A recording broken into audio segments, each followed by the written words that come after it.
No matter what the polls are telling us, we knew all along there'd be no Biden landslide. Far from it.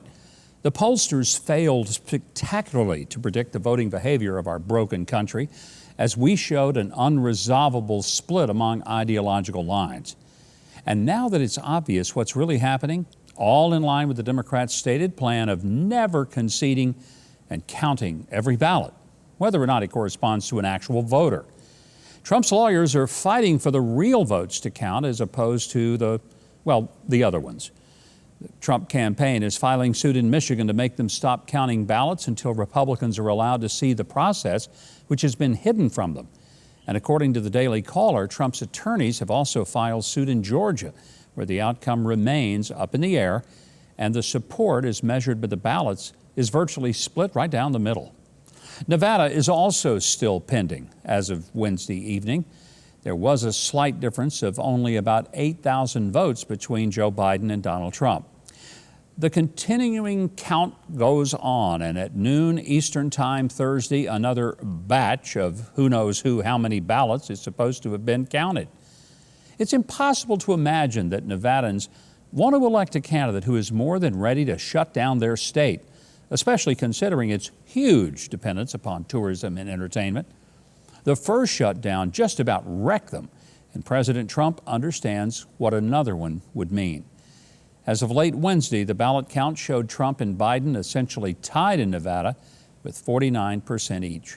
Former Attorney General Adam Laxalt said that Democrats in Nevada have stacked the deck against Trump.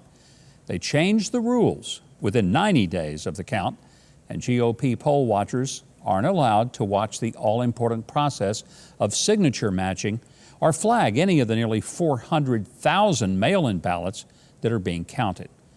When Republicans challenged this, saying that they had a legal right to see the process, a judge, amazingly, sided with the Democrats. So the GOP would just have to trust, but not verify, he said. And never mind that an unknown number of these ballots would, of course, be from dead people, long gone former residents, etc. It's just astounding, he said, that when you watch the news commentary, they keep acting like these systems are foolproof, and there's no way that any improper voter could get through. And it's just simply not true. According to those who have worked in government, they know that there's nothing that they do which is foolproof. Moving on to Michigan, last night Newsmax called Michigan for Biden with 50% to Trump's 48%, but they reported the story about the Trump campaign filing suit to be able to see the ballot counting process. According to Matt Seeley, a spokesman for the Michigan Conservative Coalition, who himself was supposed to be able to watch the counting, he said, and I quote, "Right now we're watching a bizarre scene unfold down in Wayne County, where all the votes are being counted that were absentee and mail-in. They're supposed to be able to have challenges wherever the counting takes place, and even an observer. And on Wednesday, basically, we were never able to have a full group of Republicans in the room. They locked the doors, they chained the doors, police presence was high, and every time we tried to challenge a ballot, we were told we were obstructing the count and to get out of the way. They're just doing everything they can to finish the count so that they can seal those boxes, and then we would have to go into recount mode." Now, at that point, he said, and I again quote, "You can never prove fraud."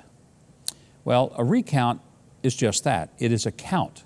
It's not any kind of a verification. Let me repeat that a recount does not include a re-verification process. It just assumes that all the ballots have been verified correctly, and it retallies the ballots accordingly. And in a breaking story out of Michigan, James O'Keefe of Project Veritas was contacted by a whistleblower in the Barlow branch of the Traverse City Post Office who claims that his boss told postal workers on the day after the election to collect any ballots they found in outgoing mail, collection boxes, or wherever, then separate them and stamp them with the previous day's postmark and put them through. That's allowing voting after the election is over. O'Keefe says he's been contacted by a special agent of the United States Postal Service, Inspector General, about a possible investigation. It better be more than possible. As for Pennsylvania, Jeffrey Lord on Newsmax cited past stories from distinguished news outlets in Philadelphia, such as the local ABC affiliate, about people voting in the grave with the names of people who had been dead for 10 and 15 years, but somehow managed mysteriously to vote in the last 5 elections. And also a security lapse at a building that stored voting machines, with some equipment simply disappearing. I've heard and I've told all the jokes for years about dead Democrats voting and stealing elections. But this corruption has finally gone too far, and it's no joke now. On Wednesday, an additional 23,277 ballots were found in Philadelphia. Every one of them for, yep, you guessed it, Joe Biden. Every last one of them. They weren't even bothering to make it look good. Rudy Giuliani says these ballots could be from Mars. Here he is at Wednesday's press conference in Philly. Not a single Republican has been able to look at any one of these mail ballots. They could be from Mars as far as we're concerned, or they could be from the Democratic National Committee. Joe Biden could have voted 50 times as far as we know, or 5,000 times. I'll hold Arizona for now as that situation is still developing, but just don't believe what you hear, and remember, it's still very much in play. Only 93% of precincts had reported as of Wednesday evening, with a gap of less than 100,000 between the two candidates. Many Arizonians believe that there has been fraud there as well, and that will certainly be an issue. As for Wisconsin, Wednesday evening, Biden was ahead 50% to Trump's 49, a difference of about 20,000 ballots. About 99% of the precincts are reporting. Rudy Giuliani is calling for a recount and also filing a slew of lawsuits in Michigan and Pennsylvania. Kimberly Strassel of the Wall Street Journal did the math for Wisconsin's ballot count and found that it just doesn't work with the number of registered voters. The Right Scoop has passed along her explanation, which boils down to this.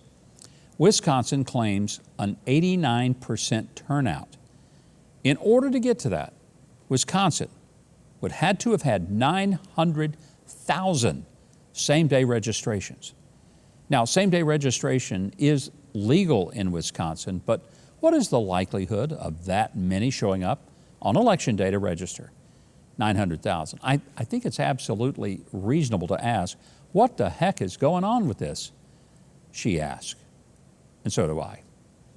If Americans can't trust their presidential elections to be fair and legal, then we will no longer have the United States of America. We'll be living in the world's largest third world nation.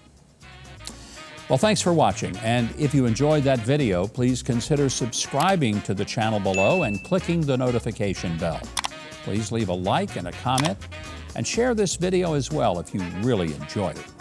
And if you want more of my news analysis and commentary, be sure and sign up for my newsletter at MikeHuckabee.com. It's absolutely free. It really is.